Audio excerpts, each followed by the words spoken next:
नमस्कार, मैं हूं संदीप चौधरी। लगता है प्रधानमंत्री नरेंद्र मोदी पूरी तरह से चुनावी मूड में आ गए हैं। अमेरिका से लेकर गुजरात तक, आज वो गुजरात में है, कल भी वहीं है। नरेंद्र मोदी अपना जलवा दिखाने में जुट गए हैं। रणनीतिक तौर पर भी मोदी विपक्ष को पटकनी देने का कोई मौका नहीं चूक रहे हैं। मोदी 2019 को लेकर कितने गंभीर हैं, वो राष्ट्रपति चुनाव में रामनाथ कोविंद को उम्मीदवार बनाकर विपक्ष को दिखा चुके हैं। और इसी बीच विपक्ष भी मोदी रणनीति को, उनकी राजनीति को कुंद करने में जुट गया है। जीएसटी को लेकर आज कांग्रेस ने बड़ा फैसला किया। कांग्रेस ने ऐलान कर दिया है कि 30 जून की रात में, कल जो संसद का विशेष सत्र बुलाया गया है, बैठक बुलाई गई है, उसमें कांग्रेस हिस्सा नहीं लेगी और वो मोदी के पब्लिसिटी स्टंट का हिस्सा नहीं बनेगी। इसलिए हमारा आज का सवाल, क्या प्रधानमंत्री मोदी चुनाव के मूड में आ गए हैं? और जीएसटी के जलसे को कांग्रेस ने क्यों कहा मोदी का प्रचार, इस पर हम चर्चा करेंगे। कुछ खास मेहमान मेरे साथ जुड़ चुके हैं, लेकिन पहले देखिए और सुनिए किस तरह से कांग्रेस ने वार किया है मोदी पर, मोदी सरकार पर। सेंट्रल हॉल में जीएसटी के मुद्दे को लेकर जो उसका जश्न मनाया जा रहा है, उसको हमारी पार्टी उसमें शामिल नहीं होगी। ये एक टैक्सेशन कल अमेंड हो सकता है, कई बार अमेंड हो सकते हैं, इसका जश्न वहां मना रहे हैं। तो आप ही सोचिए किस ढंग से ये गवर्नमेंट उसका फायदा उठाना चाहती है, पब्लिसिटी लेना चाहती है। मैं तो ये कहूंगा कि सिर्फ वो हमेशा पब्लिसिटी के लिए मास्टर है, वो इस बार भी इस जीएसटी केस पे पब्लिसिटी करने के लिए वो कर रहे हैं। तो और मेरे साथ इस चर्चा में बीजेपी के वरिष्ठ नेता विजय सोनकर शास्त्री, कांग्रेस के प्रवक्ता पीएल पूनिया हमारे साथ जुड़ने वाले हैं। इसके अलावा पाटीदार नेता, हम गुजरात की भी बात करने वाले हैं, वरुण पटेल हैं मेरे साथ, और स्टूडियो में अभय कुमार दुबे, जाने माने पॉलिटिकल एनालिस्ट। विजय सोनकर शास्त्री, तो प्रधानमंत्री पूरी तरह से चुनावी प्रचार के मूड में आ गए हैं, चुनावी मोड में आ गए हैं, मैं ये कहूं तो गलत कह रहा हूं क्या? नहीं, देखिए ऐसी बात नहीं है। प्रधानमंत्री जी को जो दायित्व देश की जनता ने सौंपा है उसको वो निभा रहे हैं, बाखूबी निभा रहे हैं। उन्होंने जो तमाम कमिटमेंट किए हैं, उस कमिटमेंट के रास्ते को भी वो किस तरह से सरल कर सके, उस दिशा में भी काम कर रहे हैं। पर मैं व्यक्तिगत तौर से संदीप जी आपको बताना चाहूंगा कि हमारी पार्टी तो सचमुच में लगभग 5 सालों से हम लोग चुनावी मोड में ही काम कर रहे हैं। हाँ, बहुत पहले यही विपक्ष आरोप भी लगाता है, चुनावी मोड में ज्यादा है, कामकाज के मोड में कम। नहीं, पार्टी हमारी भारतीय जनता पार्टी चुनावी मोड में है, क्योंकि लगातार देश में चुनाव हो रहे हैं। हाँ, कभी गुजरात का चुनाव हुआ था, समुद्र पार से भी हुआ था, बाद में 7 समुद्र पार में भी चुनाव प्रचार हुआ, विधानसभाओं का चुनाव हुआ। हाँ। नहीं, वहाँ चुनाव प्रचार नहीं होता है संदीप जी, ये आप नहीं कह सकते हैं। हाँ। 7 समुद्र पार क्या हो रहा है, इसका रिजल्ट देश को निशाना साधा जा रहा था। देश ने देखा है कि आज दुनिया में सर्वाधिक विपक्ष को जो भी निशाना साधना है साधे, लेकिन रिजल्ट क्या है इसको देखिए। आज दुनिया में आप मेरी बात पूरी करने दीजिए। नहीं, देखिए मेरी बात पूरी होने दीजिए। संदीप जी, आप तो इतने सीधे व्यक्ति हैं। आप देखिए ना कि आज दुनिया में उनके विदेश यात्रा का इम्पैक्ट क्या है, कि भारत में आज जो भारत में इन्वेस्टमेंट दुनिया का आ रहा है वो सर्वाधिक आ रहा है, नंबर 1 आ रहा है। क्या ये अपने आप में इस विदेश यात्रा का प्रतिफल नहीं माना जाएगा क्या? और दुनिया में भारत की जो छवि निखरी है, जो भारत को सही ढंग से प्रेजेंट किया गया है दुनिया में, क्या वह इन विदेश यात्राओं का वो प्रतिफल नहीं माना जाएगा क्या? कल तक क्या था देश की हालात? मैं भी विदेशों में रहा हूं, मैंने क्या वहां पर देखा था हालात वहां पर हमारे देश के प्रति जो छवि थी वो हम अब दोबारा बयान नहीं करना चाहेंगे। लेकिन अब वो सारी चीजें मिट रही हैं। अच्छा, अब बहुत बड़ा परिवर्तन आया है। हाँ। एक बड़ा कैनवस पर भारत की छवि उभरी है। हाँ। और इसके पीछे अगर कहीं किसी तो 2014 से पहले भारत को क्या समझा जाता था विदेशों में? तो 2002 के पहले देश में 2002 के पहले 2002 की 2014 क्या समझा जाता था, ये 2014 की अगर बात कर रहे हैं तो भी मैं बतलाना चाहूंगा। हाँ। देखिए, मैं तो 97 से विदेशों में आना जाना मेरा शुरू हुआ। मैंने वहां देखा, सच्चाई ये है कि 2002 तक तो यही छवि थी, सांप सपेरों वाली ही। लेकिन 2002 में जब पोखरण विस्फोट हुआ और महाशक्ति के रूप में विस्फोट तो दुनिया के नक्शे पर जब भारत का उदय हुआ, 1974 में भी हो चुका है। तो भारतीयों के छाती चौड़ा हुए थे। उस समय जो कुछ भी हुआ हो, लेकिन 2002 में महाशक्ति के रूप में उभरा था भारत। और उसके पहले तो सांप सपेरों का ही देश, गरीबों का ही देश जाना जाता था। तो यूपीए की सरकार, क्योंकि ये मैं वो इंफॉर्मेशन आपसे शेयर कर रहा हूं जो मैंने स्वयं वहां पर देखे है। मैं किसी के कहने की बात नहीं बतला रहा हूं संदीप जी। जी, तो मैं चुनावी कहना ये मोड में चाहता हूं है, कि चुनावी कुछ भी मोड हो। में ही याद आता है कि मेरा सवाल ये, क्योंकि अभी राहुल गांधी कांग्रेस के उपाध्यक्ष ने ट्वीट किया है, आज प्रधानमंत्री गुजरात में थे और वहां पर गो रक्षा के नाम पर जो हत्याएं हो रही हैं, हिंसा हो रही है, उसे बर्दाश्त नहीं किया जाएगा। ये सीधी नसीहत दे दिया प्रधानमंत्री मोदी ने। राहुल गांधी कहते हैं कि मोदी ने ये कहने में देर कर दी। आपकी प्रतिक्रिया विजय सोनकर शास्त्री? नहीं, राहुल जी की तो यही समस्या है कि अगर मोदी जी बोलते हैं तो क्यों बोलते हैं, देर से बोलते हैं, और जब नहीं बोलते हैं तो क्यों नहीं बोल रहे हैं। तो ये उनकी समस्या है, ये देश की समस्या नहीं है, भाजपा की समस्या नहीं है। ये देश की समस्या और नहीं है। जहां तक गौ रक्षा के नाम पर जो हत्याएं हो रही है, जो हिंसा हो रही है, देश की समस्या नहीं। नहीं, मेरा उस संदर्भ में नहीं। हाँ। राहुल जी जो सोच रहे हैं ये उनकी अपनी समस्या है। नहीं, प्रधानमंत्री ने ये देर हमारी किया समस्या नहीं है। मेरा सवाल ये है, प्रधानमंत्री जी की भी समस्या नहीं है, देश की भी समस्या नहीं है। के जरिए नहीं, वो ट्वीट कर रहे हैं, करेंगे। आज देश में इतना महत्वपूर्ण निर्णय होने जा रहा है और वो ट्वीट कर रहे हैं, देश में भी नहीं है। हालांकि उनको यह इन सारी चीजों में भागीदारी करनी चाहिए। उनकी पार्टी ने लंबी लड़ाई लड़ी जीएसटी की, लेकिन जब जीएसटी का लागू करने का समय आया, देश ने जब उसको आत्मसात करने का समय आया, तो आज वो ट्वीट कर रहे हैं। उनको तो आकर के भागीदारी करनी चाहिए थी, उनको तो क्रेडिट लेना चाहिए था, क्योंकि गरीबों के पक्ष में, आर्थिक रूप से कमजोर लोगों के पक्ष में, लघु उद्योगों करने के बजाय कल जंतर मंतर पर जीएसटी एक वरदान साबित होगा और उसका गो लागू होने जा रहा।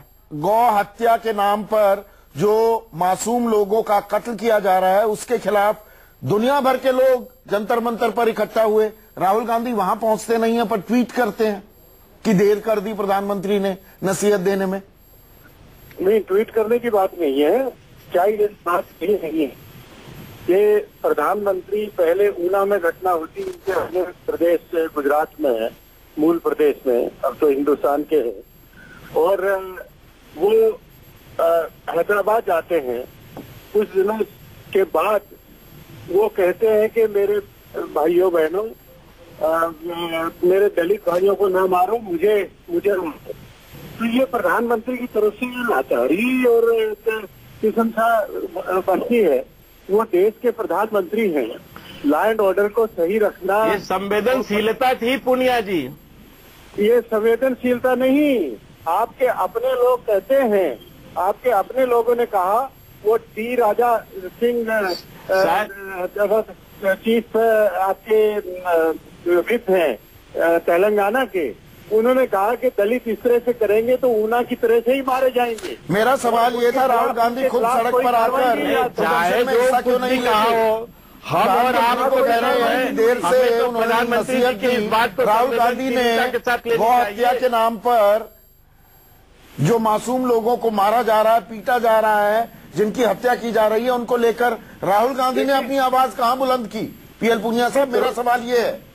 दुर्भाग्य की बात, राहुल गांधी सब जगह गए हैं। अभी यहाँ पर सहारनपुर में गए, सहारनपुर में उनको जाने नहीं दिया गया। अब वहाँ जाते हैं किसानों के मंदसौर में, वहाँ जाने नहीं दिया जाता। जगह जगह पर वो हर जगह फोटो जाते हैं। खिंचवाने की तो और उनकी पुरानी आदत है। देखिए ये आदत आप लोगों की है। दोनों तरफ फैक्चुअली आज बड़ी इनकरेक्ट बातें की जा रही है। पोखरण को 2002 में बताया जा रहा है, सहारनपुर का जिक्र किया जा रहा है, मंदसौर का जिक्र किया जा रहा है, वो गौ हत्या से जुड़े मामले नहीं थे। और आज निर्णय लिया है और राजनीति दोनों तरफ से करने की कोशिश की जा रही है। जीएसटी को पास, ये खालिस राजनीति है क्या? जीएसटी का हमने 2002 की बात नहीं, पोखरण तो 98 में हुआ था, ये तो मैं जानता हूँ। ठीक से सूचित राजनीति भी नहीं है। संविधान संशोधन किया, बाकी कानून पास कराए। कहूंगा जिस तरीके से प्रवक्ता लोग आते हैं और वो आपस में कुछ बहकी बहस करते हैं, मुझे तो उसका नमूना दिख रहा है ये। लेकिन अगर आप कहें कि मोदी जी ने एक बार पहले भी गोरक्षकों को बहुत बुरी तरीके से लताड़ा था और वो खासा लताड़ा था। उन्होंने ये भी कहा था कि ये लोग रात में ये लोग एक अपराधियों के गिरोह में बदल जाते हैं। और उस वक्त देखिए उस 80 से 90%, 80 से 90%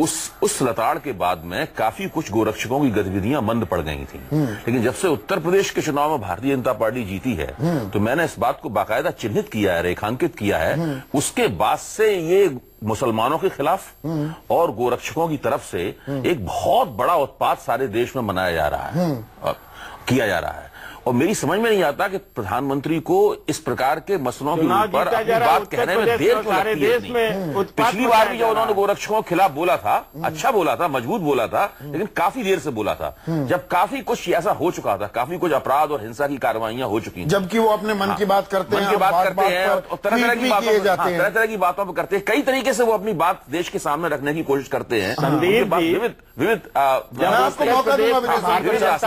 लेकिन इस बार उन्होंने फिर कहा, लेकिन तो पूरे देश भर में गोरक्षक, मुझे लगता है कि या तो इसके पीछे एक सुचिंतित रणनीति है कि पहले हम अल्पसंख्यकों को एक संदेश पहुंचा दें कि हम आपके साथ क्या क्या कर सकते हैं, किस किस स्तर तक जाया जा सकता है। ये सोची समझी रणनीति है भाई। अगर ऐसा क्यों है कि पहली या दूसरी घटना होती है, उसी के बाद से केंद्र सरकार, गृह मंत्री, प्रधानमंत्री और जिम्मेदार लोग जो हैं वो मजबूती, और तमाम मुख्यमंत्री लोग, और इसमें भारतीय जनता पार्टी के मुख्यमंत्री भी हैं और कांग्रेस के मुख्यमंत्री भी हैं, वो लोग सब आगे खड़े होकर एक मजबूती के साथ इस बात पर एक रवैया क्यों नहीं अपनाते? विजय शास्त्री, क्या यह सोची समझी रणनीति है, इसलिए देरी से प्रधानमंत्री ने नसीहत? हर बार, पिछली बार, ये दूसरी बार लगातार है जी।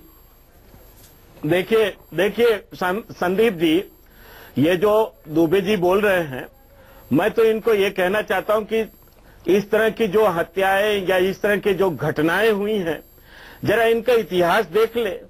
बहुत लंबा उसकी लिस्ट है, मैं भी वो लिस्ट लेकर के आया हूं। मैं भी कहिए तो मैं वो पढ़ के सुनाऊं। 2012 में कितनी इस तरह की घटनाएं हुई, 2013 में कितनी घटनाएं हुई, पढ़ के सुनाइए। 2014 में बिल्कुल के नाम पर 2012 में इस तरह की घटनाएं हुई। मुझे लगता है गोरक्षा बिल्कुल नई परिघटना है। बहुत सारी सही है कि दलित विरोधी हिंसा इस देश में लगातार होती रही है, अल्पसंख्यकों के खिलाफ भी हिंसा होती रही है, गौ हत्या का मामला, गौ हत्या के प्रश्न पर ऐसा कभी भी नहीं हुआ जो इस सरकार के आने के बाद से शुरू हुआ है। नया फिनोमेना मैं बता रहा हूं। सुना रहे थे आप। हाँ जी, मैं जो गौ हत्या की बात कर रहे, लास्ट में अगर केरला या कर्नाटक में जो गौ हत्या हुई नहीं, थी, गौ हत्या की बात नहीं है। पार्टी के विधायक ने भी बीप पार्टी की थी और कांग्रेस ने भी बीप पार्टी की थी। अगर गौ हत्या की और पॉलिटिक्स की बात करें तो दोनों में कहीं ज्यादा अंतर नहीं है। मैं आ रहा हूं वरुण आपके पास। और वरुण पहले मुझे ये आंकड़े बता दें, 2012 के आंकड़े बता रहे थे। मैं आता हूं वरुण आपके पास। मैं आपको 2 मिनट में बतला रहा हूं। मेरा सहयोगी बाहर है, वो जस्ट लेकर के आ रहा है। जब आंकड़े आ जाए जी, मैं पूरा आंकड़ा पढ़ करके मैं बताऊंगा। गुजरात में चुनावी बिगुल फूंक दिया है प्रधानमंत्री मोदी ने। वरुण, मैं पहले ये गौ हत्या के आंकड़े वो दे, उससे पहले मैं दे देता हूं। माननीय नरेंद्र भाई मोदी जब से वड़ा प्रधान हुए हैं, उसके बाद बीफ एक्सपोर्ट में इंडिया वर्ल्ड में नंबर 1 बन गया है। और ये मेरे कोई आंकड़े नहीं है, सरकार के ही आंकड़े। ठीक है। और दूसरी जो आप विकास की और विदेशों की जो बात कर रहे हैं कि विदेशों में हमारी छवि बहुत अच्छी हो रही है, तो आप पहले विदेश में घूमना बंद कीजिए, पहले देश की दुर्दशा सुनिए, देश की दुर्दशा देखिए। अभी मैं यहाँ न्यूज 24 के स्टूडियो में आ रहा था, एक गुजरात के एसजी हाईवे पर इसका स्टूडियो है। एसजी हाईवे यहाँ का सबसे प्राइम लोकेशन है। यहाँ एक परिवार अभी ये रोड पे ही वो कंबल बिछा के उसके नीचे अपने 3 बेटों को लेके खाना बना रहा है बरसती हुई बारिश में। और आप दुनिया की बात कर रहे हैं, आप भारत के विकास की बात कर रहे हैं, आप अमेरिका यूरोप नहीं जाएंगे तो चलेगा। यहाँ गुजरात में और भारत में जो ये परिवार रोड पे है, कंबल बांध के झाड़ के नीचे अपने 3 बच्चों के साथ अभी भी 2017 में कंबल बांधने का काम तो आपने क्या तो लगातार 60 वर्षों से हो रहा है। आप हर बात में कांग्रेस को या पिछली सरकार को आप दोषी नहीं ठहरा सकते। अपनी जिम्मेदारी से आप लोग नहीं मुकर सकते। हम लोगों ने और दुनिया ने आपको इसलिए वोट दिया है कि अच्छे दिन आने वाले हैं। पर कांग्रेस को एक बात के लिए मैं जिम्मेदार ठहराता हूं, वरुण, कांग्रेस को एक बात के लिए मैं जिम्मेदार ठहराता हूं। और पीएल पूनिया साहब, सवाल आपसे है, मुझे ये बताइए, जो जीएसटी आप लेकर आए थे, जिसकी परिकल्पना कांग्रेस की परिकल्पना थी, उस जीएसटी को लेकर एक विशेष सत्र बुलाया जा रहा है संसद का कल आधी रात में। वहां आप जाने से गुरेज क्यों कर रहे हैं? आइडिया आपका, सोच आपकी आज कार्यान्वित मोदी सरकार कर रही है, तो आपको क्या दिक्कत हो रही है? पीएल पूनिया साहब, इसमें भी राजनीति क्यों तलाश रहे हैं? ये तो देश के भले के लिए कदम उठाया है, उसके लिए जीएसटी काउंसिल बनी। आपके सभी राज्यों ने, कर्नाटका का खास जिक्र किया गया कि कर्नाटक सरकार ने बहुत ही सकारात्मक कंट्रीब्यूशन की जीएसटी का खाका तैयार करने में। अब दिक्कत क्यों? देखिए, हम स्वीकार करते हैं कि जीएसटी हमारा आइडिया था। हम ये भी स्वीकार करते हैं,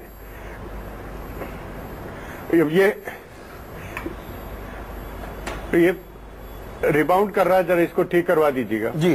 तो हम ये भी स्वीकार करते हैं कि ये आवश्यक है और उसके लिए संविधान संशोधन हुआ, संविधान संशोधन पास कराया, बाकी कानून आए उसको पास कराया। जो हमारे राज्य हैं जहां वहां से असेंबली से पास करके आया, ये बात सही है। लेकिन जिस तरीके से ये पॉलिटिकल माइलेज लेने के लिए एक क्यों नहीं लेंगे? ऐतिहासिक मुद्दा नहीं लेंगे? आप हमको ये बता दीजिए कि आप जो व्यापारी है पूनिया साहब, आप तो नौकरशाह भी रहे हैं और आप राजनेता भी रहे हैं, कैसी बात कर रहे हैं? गवर्नमेंट ऑफ द डे उस चीज का फायदा उठाएगी। आप इसमें मीन में निकाल रहे हैं, ये तो खिसियानी बिल्ली खम्बा नोचे वाला काम है। नहीं, फायदा उठाने की बात नहीं है। आप वो क्रेडिट लेंगे। देखिए, ये जब